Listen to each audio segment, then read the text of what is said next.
역대상 12장입니다.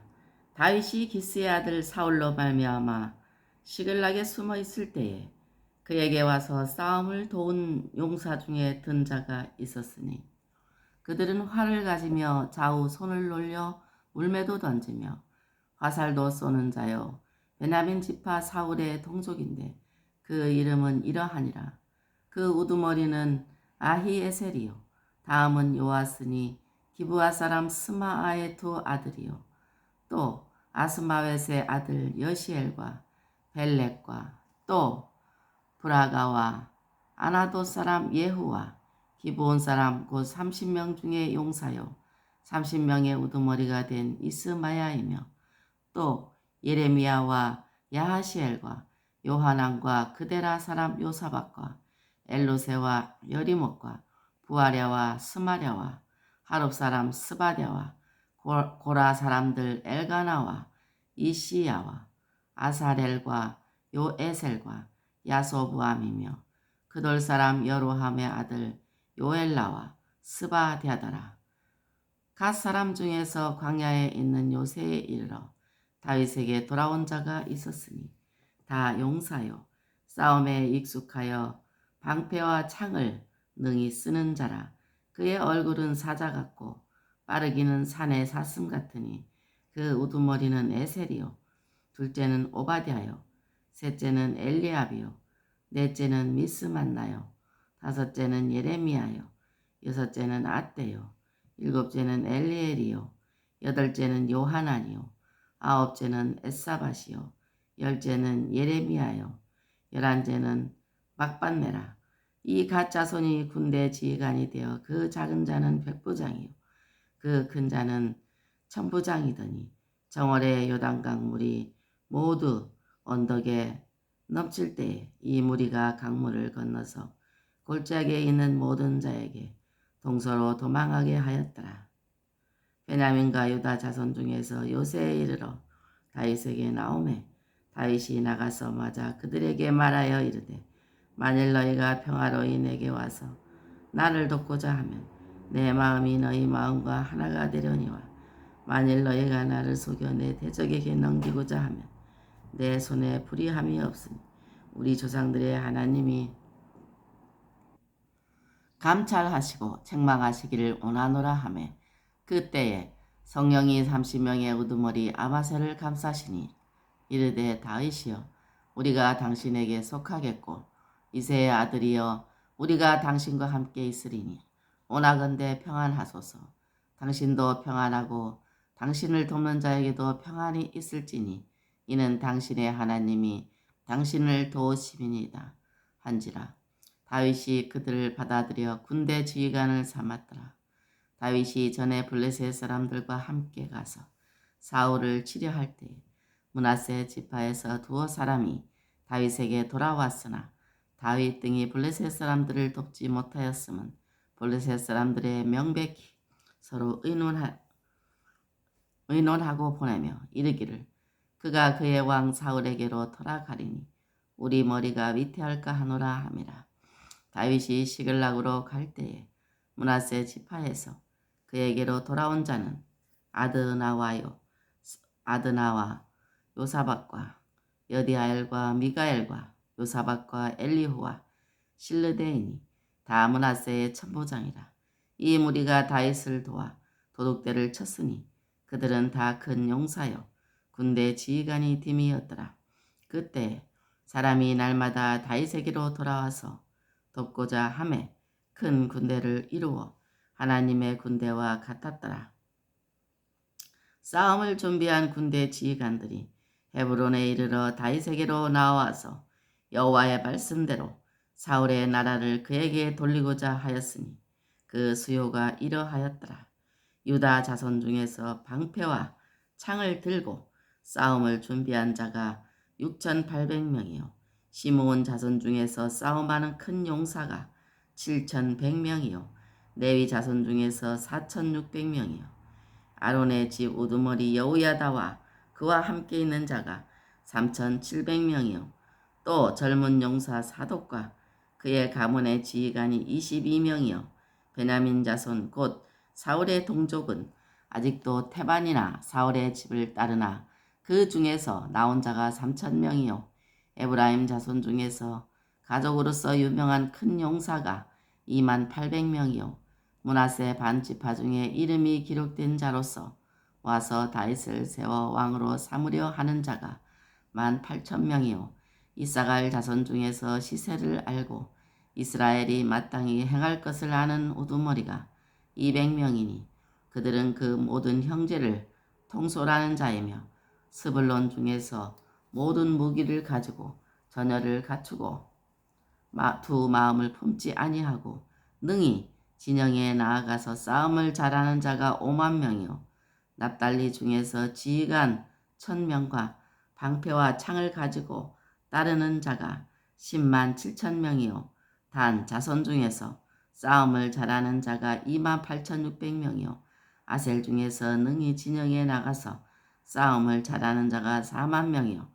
요단 저편 루벤 자손과 갓 자손과 므낫세 반지파 중에서 모든 무기를 가지고 능히 싸우는 자가 120,000명이었더라.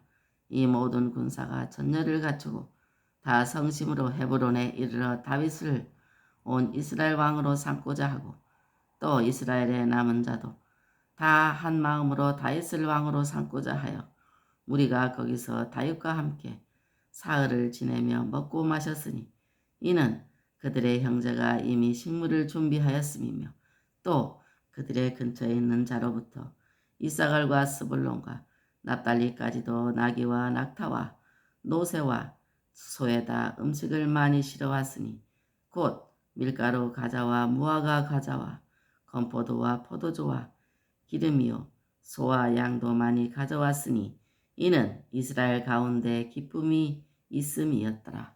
아멘. 할렐루야. 오늘은 역대상 12장을 읽었습니다. 역대상 12장 8절로 18절 말씀에 보면은 도우시는 하나님을 보시는데 적절한 때를 따라 도우십니다. 인간은 땅을 정복하고 모든 생물을 다스릴 만큼 창조주 하나님의 형상대로 우수하게 지어졌습니다. 그것은 인간 스스로도 자신들의 능력에 감탄할 정도입니다. 그렇다 하더라도 인간의 본질은 흙입니다. 아파르입니다. 티끌, 먼지, 가루입니다. 그래서 부서지기 쉽고 실패하기 쉽습니다. 더구나 이런 약점 위에 욕심이라는 약점이 덧붙여져서 생각하는 모든 계획이 악할 뿐이고 어디를 가나 다툼과 불화가 난무합니다. 하나님이 창세전에 이 모든 사실을 미리 보시고 구원의 계획을 세우시고 택하실 자를 예정하셨습니다만 이 택하심 받은 자들도 이 거친 세상에서 똑같이 살아가야 하기 때문에 때로는 도움이 필요합니다. 모든 것을 다 아시는 하나님은 택하신 자들을 가장 알맞은 때에 도우십니다. 이스라엘 백성을 도우시는 것이 그 예표입니다. 그러므로 예수 그리스도를 구주로 영접하여 구원받은 성도는 어떠한 일에도 두려워할 필요가 없습니다. 주께서 적절히 도우시는 것을 믿기 때문입니다. 하나님이 성도를 도우시되 하나님은 영이시기 때문에 적절한 사람이든지 혹은 자연, 현상 같은 가시적인 존재를 통하여 주로 도우십니다. 때로는 도울 사람에게 돕는 힘을 더하여 주셔서 돕도록 하기도 하십니다. 위급한 경우에는 천사를 보내어 돕기도 하십니다. 그러므로 도와주는 사람의 배경에 계시는 하나님의 손길을 항상 감지하고 감사해야 합니다. 또 성령이 친히 역사하여 도우십니다. 이 모든 도우심의 원동력은 성령으로부터 나옵니다. 하나님이 도우시되 직접 피조세계에 영향을 끼치시는 분은 언제나 성령 하나님이시기 때문입니다. 그래서 도우실 때 적절한 때를 따라 도우시고 적절한 사람을 보내어 도우시고 성령이 친히 역사하여 도우십니다.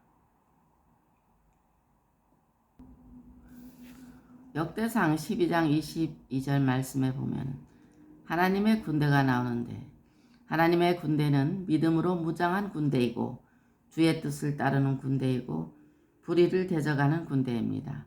하나님의 피조물 가운데 하나인 영적 피조물인 천사들 중 일부가 교만하여 자기 지위를 떠나 창조주 하나님을 거스르는 악의 세력이 되었습니다.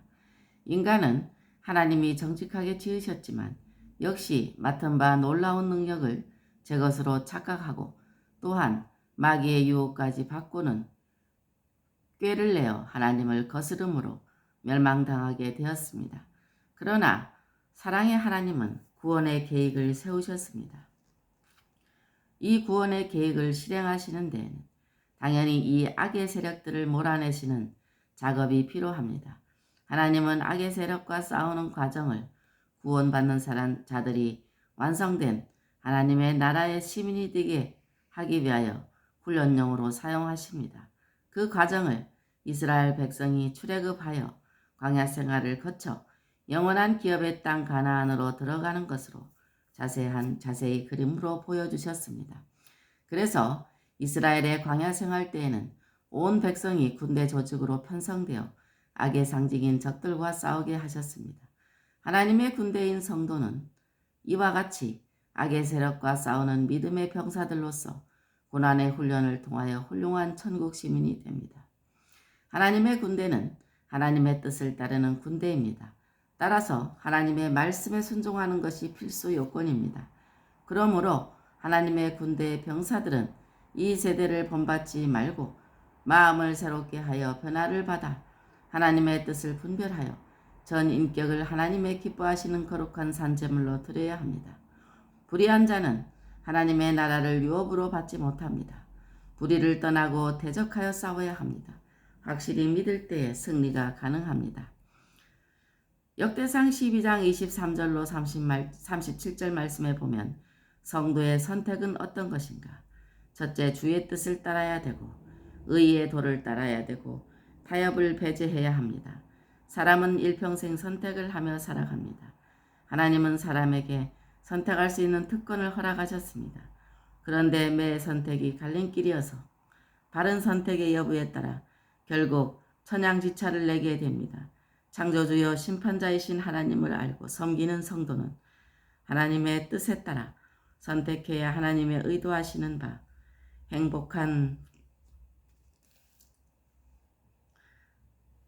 행복과 천국에 이르게 됩니다.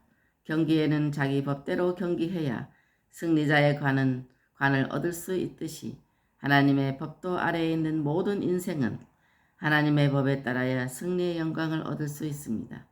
그러므로 성도는 항상 주의 뜻이 무엇인가에 온갖 신경을 곤두세워야 합니다.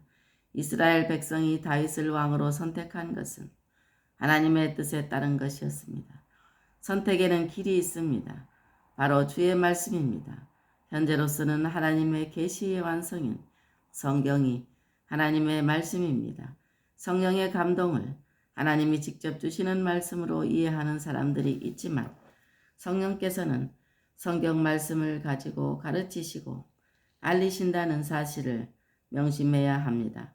성령께서는 내 것을 가지고 즉 그리스도의 것을 가지고 알리시는데 그리스도는 하나님의 말씀 즉 로고스 생각을 포함하여 말해진 어떤 것 하나님의 현현 그리스도가 육신이 되어 이 땅에 인간으로 오신 하나님이시므로 내 것이라 하는 하나님의 말씀 곧 성경입니다.